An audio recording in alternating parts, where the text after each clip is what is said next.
নাহমাদুহু ওয়া নুসাল্লি আলা রাসূলিহিল কারীম আম্মা বা'দ। প্রিয় মুসলিম ভাই ও বোনেরা, সাদাকাতুল ফিতর সংক্রান্ত আলোচনা আপনারা গতকাল শুনছিলেন। সাদাকাতুল ফিতর সংক্রান্ত যে বিষয়টা অনেকের প্রশ্ন যে আমরা সাদাকাতুল ফিতর কি দিয়ে আদায় করব। তো হাদিস শরীফের মধ্যে এসেছে 5 ধরনের জিনিসের যে কোনো একটা মূল্য ধরে আদায় করলে হবে। সেটা হলো গম, যব, কিশমিশ, পনির, খেজুর। তো এইগুলোর মূল্য ধরে আপনাকে সাদাকাতুল ফিতর আদায় করতে হবে। কিভাবে? যদি দেন আপনি গম বা আটা আর যব এগুলো দিয়ে থাকেন, তাহলে সেক্ষেত্রে আপনার হিসাব হবে হলো আধা শ পরিমাণ।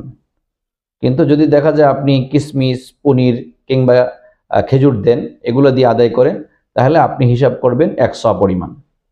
এর মূল্য যা আসে সেই মূল্য ধরে আপনাকে আদায় করতে হবে।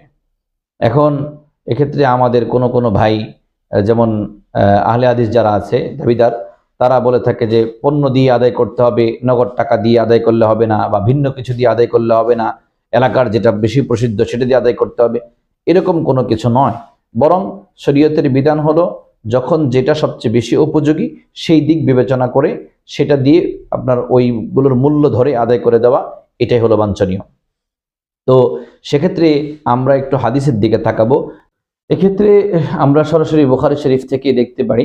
বুখারী শরীফের 194 নম্বর পৃষ্ঠা, প্রথম খণ্ড, 1427 নম্বর হাদিসের মাথা হাতে আসছে। হযরত মুআজ রাদিয়াল্লাহু তাআলা আনহু ইয়ামানবাসীকে যাকাত আদায়ের ক্ষেত্রে বলেন, ইতুনি বিআরদি সিয়াবিন খামিসিন আও লাবিসিন ফি সাদাকা মাকান আশ-শাঈরি ওয়াদ-যুররা।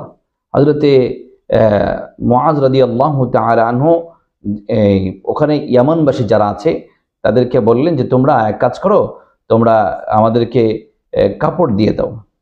সাদাকা, এখানে সাদাকাতুল ফিতরের গম বা অন্যান্য কিছু আদায়ের ক্ষেত্রে তোমরা গম কাপড় দিয়ে দাও। আহওয়ানু আলাইকুম ওয়া খায়রুল লিআসহাবিন নবী সাল্লাল্লাহু আলাইহি ওয়াসাল্লাম বিল মাদিনা। কেন দিবা?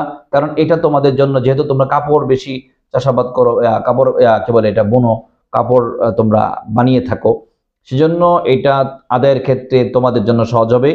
আর মদিনার যারা আল্লাহর নবীর সাহাবী আছেন তাদের জন্য এটা এখন প্রয়োজন, তো সেই দিক বিবেচনায় তোমরা এটা করো। এটা হযরত মুআজ রাদিয়াল্লাহু তাআলা আনহু ইয়ামানের অধিবাসী যারা আছে তাদেরকে বললেন। তো এই হাদিস দ্বারা প্রমাণিত হয় যে একেবারে সরাসরি শুধু গম, যব, আটা, খেজুর, পনির, কিশমিশ এগুলো দিয়ে আদায় করতে হবে এমনটা জরুরি নয়, বরং সময় উপযোগী যে কোনো কিছু দিয়ে, টাকা দিয়ে অথবা অন্য কোনো কিছু কিনে দিয়ে মূল্য ধার্য করে ওগুলোর, অর্থাৎ খেজুর, কিশমিশ, পনির এগুলোর যে কোনো একটার মূল্য ধার্য করে অন্য যে কোনো কিছু দিয়ে আদায় করলে সাদাকাতুল ফিতর আদায় হয়ে যাবে। আল্লাহ রাব্বুল আলামিন আমাদের সকলকে এই বিষয়টা বুঝে আমাদেরকে সঠিকভাবে আমল করার তৌফিক দান করুন। আমিন। ওয়া আখিরু দাওয়ানা আনিল হামদুলিল্লাহি রাব্বিল আলামিন।